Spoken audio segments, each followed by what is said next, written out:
I flew to Cancun, was received at Beyond Ibogaine, and we had a couple of days to prep. The day comes where I do my first session, where I go into this room. I'm sharing a room with this woman, Kelly, who's in our community. We happen to be sharing a room together, and they have curtains so you can create your own altar space, and they turn the lights off, and we can put photos of our family, and I'll show that here. And then they administer the plant medicine through these little vitamins, and it's based exactly on your weight and your size and your height and your weight. So you're getting just the amount of dosage that's specific for your body size, which I felt also was really helpful. Unlike when I did ayahuasca, they gave me the same amount of ayahuasca as they gave, Mark, who was 6'4", and I'm barely 5'2", and so this time it was very, very specifically administered, and that felt really good. And so I felt the medicine come on, and it felt like heat under my skin. It felt like, yeah, my nervous system getting activated, and it was. And I had blindfold on, I had headphones playing this really beautiful music that my partner prepared for me. When the medicine was coming on, I really felt it go into my nervous system and start to work itself through my entire body.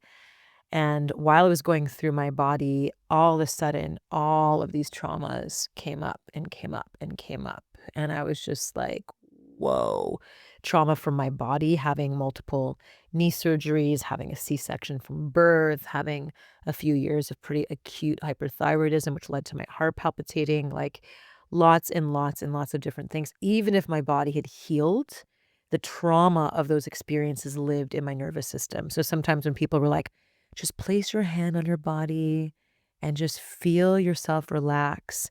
I couldn't actually place my hand on my body and feel relaxation because I had experienced so much trauma on my body. And what happens is, like, you have a C-section and you go through true abdominal surgery, but then all of a sudden you have a baby that you're breastfeeding and you're a mom all of a sudden. And so you don't have time to integrate that wild surgery. I almost died giving birth myself because of a whole epidural that gave me too much, etc. So I just didn't have time to process. All of these different traumas came up around the experience that I had at work, growing up, in relationships, in my previous marriage, in my partnerships and heartbreak. There was just so much that we just shove under a rug. And my coping mechanism, like, everyone has coping mechanisms for how they manage their pain and their trauma. A lot of people sedate themselves with drugs and alcohol.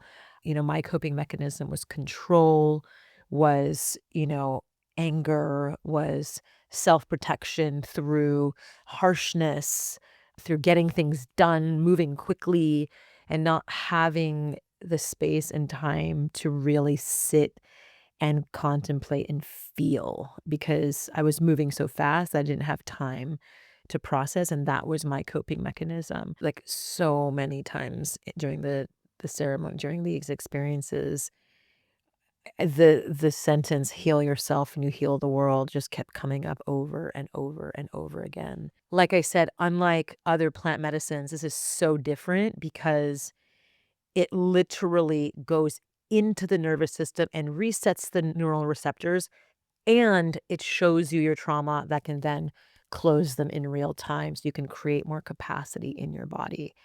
And what I've been feeling, I personally did 2 sessions. They each lasted 24 hours. I have a very sensitive nervous system. There could have been opportunity to do a third. I chose not to because my system had gone through enough, and I wanted to really just integrate what came up in those 2 sessions. So in the integration, I've just, like, so many insights have been coming up. So many insights have been coming up.